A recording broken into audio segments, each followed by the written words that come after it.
Hey guys, it's Mrs. Kleinley with this week's First Chapter Friday. This week is an extra special book because we are going to be looking at The Crossover by Kwame Alexander. This book is a novel in verse, which we haven't really done a ton of yet on First Chapter Fridays for Palmer.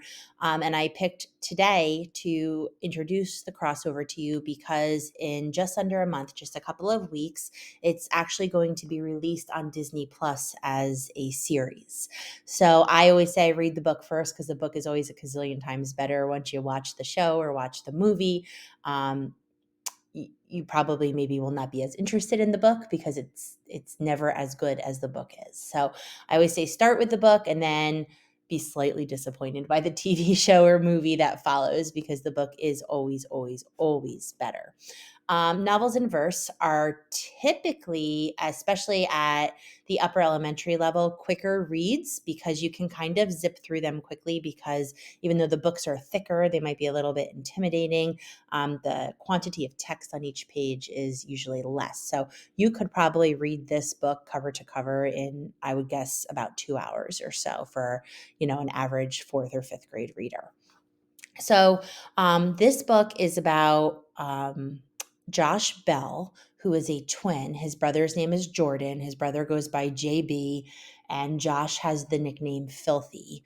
Their father was a professional basketball player who has since retired due to medical issues, and their mom is the assistant principal at their middle school. So they have a very interesting family dynamic. Their parents have very high expectations for them.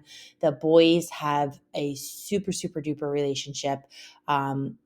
Definitely what I would say is a love-hate relationship. They would do anything for each other, but then they also have these like crazy bets that they do. And the one Filthy gets very frustrated when JB gets a girlfriend because he's giving the girlfriend more attention and it kind of changes the dynamic within the brothers.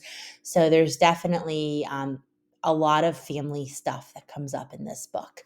The boys really are forced to make some hard life lessons throughout the story. And I think we'll go ahead and jump in. So, our first chapter is called Warm Up.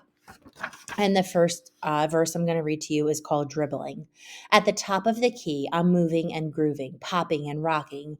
Why you bumping? Why you locking? Man, take this thumping. Be careful though, 'cause now I'm crunking, crisscrossing, flossing, flipping, and my dipping will leave you slipping on the floor while I swoop in to finish with the fierce finger roll. Straight in the hole, swoosh.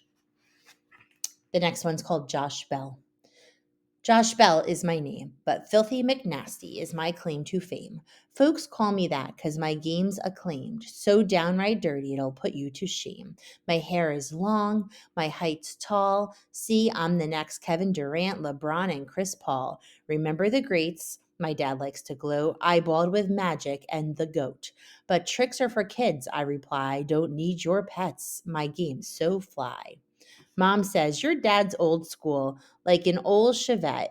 You're fresh and new, like a red Corvette. Your game so sweet, it crepes Suzette. Each time you play, it's all net. If anyone else called me fresh and sweet, I'd burn mad as a flame. But I know she's only talking about my game. See, when I play ball, I'm on fire. When I shoot, I inspire. The hoop's for sale, and I'm the buyer. How I got my nickname. I'm not that big on jazz music, but Dad is. One day we were listening to a CD of a musician named Horace Silver, and Dad says, Josh, this cat is the real deal. Listen to that piano, fast and free, just like you and JB on the court. It's okay, I guess, Dad. Okay? Did you say okay? Boy, you better recognize. Greatness when you hear it. Horace Silver is one of the hippest. If you shoot half as good as he jams, Dad, no one says hippest anymore. Well, they ought to, 'cause this cat is so hip. When he sits down, he's still standing, he says. Real funny, Dad. You know what, Josh? What, Dad? I'm dedicating this next song to you. What's the next song? Only the best song, the funkiest song on Silver's Paris Blue album, Filthy McNasty. Okay, guys, I'm going to stop there. Our book this week is The Crossover by Kwame Alexander. It is found in our sports section under ALE for Alexander. It is a novel in verse, which means that it has definitely a poetic feel to it. It is made up of a bunch of small poems, and you can, like as I said earlier, really read this book very quickly. I think this book would appeal to a lot of students at our Palmer School, kids who are into basketball, kids who have strong family dynamics, kids who are twins or siblings that they are close to, families that are going through changes, children who have experienced loss are all kids who are going to be able to relate to this book, and many, many other kids are going to be able to enjoy it. So I hope you do. Happy reading.